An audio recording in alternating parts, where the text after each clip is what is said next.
आज एक ऐसे प्राणी के बारे में बात करने जा रहे हैं जिसको फालतू की कंट्रोवर्सी क्रिएट करना, लोगों को भड़काना और अटेंशन लेने में बहुत ज्यादा मजा आता है। आप इस प्राणी को ढूंढने जाओगे तो आपको इसके साक्षात इंडिया में दर्शन होंगे। जी हाँ, हम बात कर रहे हैं कंगना रनौत की। ये झूठ है, झूठ है, झूठ है। हम सब ने देखा है कि इस साल कंगना रनौत और भी कई ज्यादा लोगों को पद्मश्री अवार्ड से सम्मानित किया गया है, क्योंकि उन्होंने कोई देश के लिए यूनिक काम और उनके अच्छे कैरेक्टर के लिए उन्हें सम्मानित किया जाता है।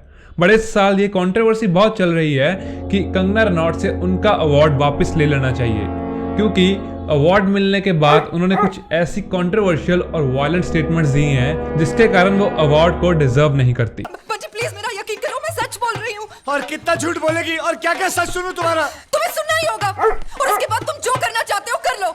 बाप को भेज, तेरे बस की बात नहीं। और अब बात यह है कि जो लेडी इतनी वायलेंस क्रिएट करे, जो इतनी कंट्रोवर्सीज क्रिएट करे और अटेंशन की इतनी भूखी हो और इसे पद्मश्री अवार्ड से सम्मानित कर दिया जाए, डेफिनेटली उस अवार्ड की वैल्यू तो कम हो ही जाएगी। तो लास्ट ईयर जब सुशांत के केस पर कंट्रोवर्सीज चल रही थी तो इन्होंने एक ट्वीट किया कि मेरे पास कुछ ऐसे सीक्रेट्स हैं बॉलीवुड के जिन्हें मैं शेयर कर रही हूँ और मैं अपनी लाइफ को डेंजर में डाल रही हूँ। तो रिवर्ट में शिवसेना के एमपी ने इन्हें बोला कि आप पुलिस की प्रोटेक्शन ले लीजिए, बट इन्होंने वापस रिवर्ट किया कि मुझे माफिया से ज्यादा मुंबई पुलिस से खतरा है। कहाँ भाग रही है? मरने का नाटक करती है और हमको बेवकूफ बनाती है। हाँ? झूठ बोलती है साली। मेरे पास कोई अल्फाज नहीं है, मुझे माफ कर दे आप लोग सारे, मुझे छुट्टी दे दे। और कुछ ही समय बाद इन्हें Y+ सिक्योरिटी से नवाजा गया, जो कि सिर्फ इस देश में 10 लोगों को ही मिलती है। और अगर हम आगे की बात करें, कंगना रनौत की मुंबई में एक इल्लीगल प्रॉपर्टी थी। उस प्रॉपर्टी पर गवर्नमेंट ने, उधर की रूलिंग गवर्नमेंट ने 4 बार नोटिस फाइल किया। उसके नाम मानने के बाद भी उधर की रूलिंग गवर्नमेंट ने इनकी प्रॉपर्टी पर JCB चलवा दी और उसकी प्रॉपर्टी को डिमोलिश किया। और उसके बाद कंगना रनौत ट्वीट में कह रही है कि अब देश की डेमोक्रेसी खत्म हो गई है। ओ दीदी, थोड़ी मर्यादा रखिए। और इसके अलावा इन्होंने ये भी कह दिया कि फार्मर्स एक टेररिस्ट हैं। यहां भी इन्हें शर्म नहीं आई। उसके बाद ये भी कह दिया कि एक 80 साल की ओल्ड लेडी एक 100 रुपए के पीछे बिकी हुई। इन्होंने क्या मायला? बेटा, तुमसे ना हो पाएगा। हमें तुम्हारे लक्षण बिल्कुल ठीक नहीं लग रहा है, तुमसे ना हो पाएगा। और हद तो तब हो गई जब लास्ट ईयर कंगना रनौत ने ये ट्वीट कर दिया कि मोदी जी, हमें गुंडाई को खत्म करने के लिए ज्यादा गुंडाई चाहिए। जो आपने 2001 में जो गुजरात के अंदर जो दंगे हुए थे, जहां पर हजारों लोग मारे गए थे, वहां पर जो आपने अपनी गुंडाई दिखाई थी, दंगे करवाए थे, वो सेम चीज आप अभी दोबारा यहां पर करिए।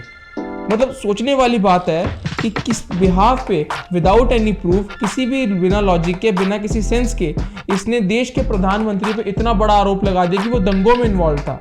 लेकिन मोदी है तो मुमकिन है। और यहाँ से साफ साफ दिखता है कि बिना किसी लॉजिक के स्टूपिडिटी से ये कितना ज्यादा वायलेंस एंड कंट्रोवर्सी क्रिएट करती है। और बात यहाँ पर ये आती है कि जब इतनी ज्यादा स्टूपिड ऐसी बातें करने वाली लेडी को एक प्रधानमंत्री ने पद्मश्री के लिए कैसे साइन कर दिया।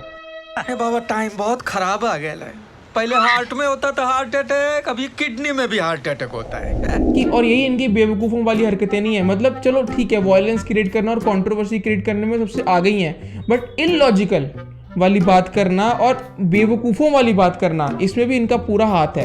अब मैं बताता हूँ कि जब लास्ट ईयर कोविड आया था तो कोविड के कारण वो जो ऑक्सीजन का क्राइस आ गया था पूरे देश के अंदर, जो सिलेंडर्स का क्राइस आ गया था, तो इन्होंने वहाँ पे पता है क्या ट्वीट किया? इन्होंने ये ट्वीट किया कि हम लोग जो ऑक्सीजन सिलेंडर्स की डिमांड बढ़ा रहे हैं, ऑक्सीजन की जो सप्लाई इतनी क्रिएट कर रहे हैं, उससे एनवायरनमेंट को ज़्यादा हार्म होगा। इसके बजाय जिन लोगों को ऑक्सीजन की कमी हो रही है वो पेड़ लगाएं, वो पेड़ ज़्यादा लगाएंगे तो उनको ऑक्सीजन ज़्यादा मिलेगी।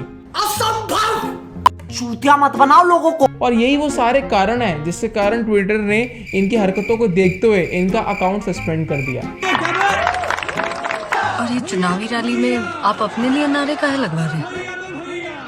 लगवा नहीं रहे हैं, लग रहे हैं। जलवा है हमारा।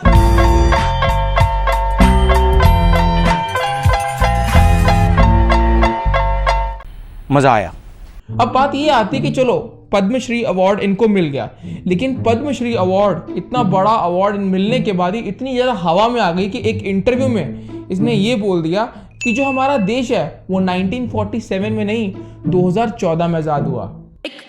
आजादी अगर भीख में मिले तो क्या वो आजादी हो सकती है? आप खुद बताइए।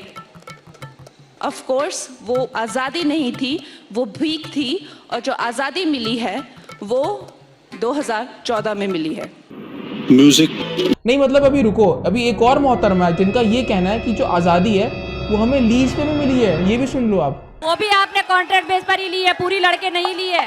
ये मुंह से सुपारी निकाल के बात कर रहे बाबा। ही मैं बता रही हूँ कि ये भी 99 साल की लीज पर ले पाए थे आप। अगर आप में इतनी कुब्बत थी तो पूरी आज़ादी लेते ना। उस टाइम क्यों आपने लीज पर ले ली? 99 साल की लीज पे? हाँ, ये जो आज़ादी हुई है ये 99 साल की लीज पर है। भारत कंप्लीटली आज़ाद नहीं है। हाँ अब बजा दो। इस सज्जन को क्या तकलीफ है भाई? हिपोक्रेसी की भी सीमा होती है। अरे जरा बारी बारी से आने दो। तो अगर अब अंत में हम अपने ओपिनियन की बात करें कि इन्होंने कॉन्फिडेंस में आ गए या फिर बहुत ज़्यादा हवा में आके जो 1947 में इतने रेवोल्यूशनरी हज़ारों लोगों ने जो शहादतें दी थी, गांधी जी, भगत सिंह, उधम सिंह, ऐसे कई लोग थे जिन्होंने हमारे देश के लिए, आज़ादी के लिए इतना बड़ा रोल प्ले किया, उन सबकी यहाँ पे एकदम डिसरिस्पेक्ट होती है। तो गाइस अब नीचे आप भी हमें कमेंट सेक्शन में बताइए कि ऐसी कंट्रोवर्शियल क्रिएट करने वाली और वायलेंस क्रिएट करने वाली लेडी के बिहाफ पे आपका क्या ओपिनियन है। और अगर आपको आज की वीडियो अच्छी लगी हो तो इसे लाइक ज़रूर करना, शेयर ज़रूर करना और चैनल को जाते जाते सब्सक्राइब ज़रूर करना। और गाइस हम आपसे नेक्स्ट वीक फिर से मुलाकात करेंगे। तब तक के लिए keep yourself safe and good bye.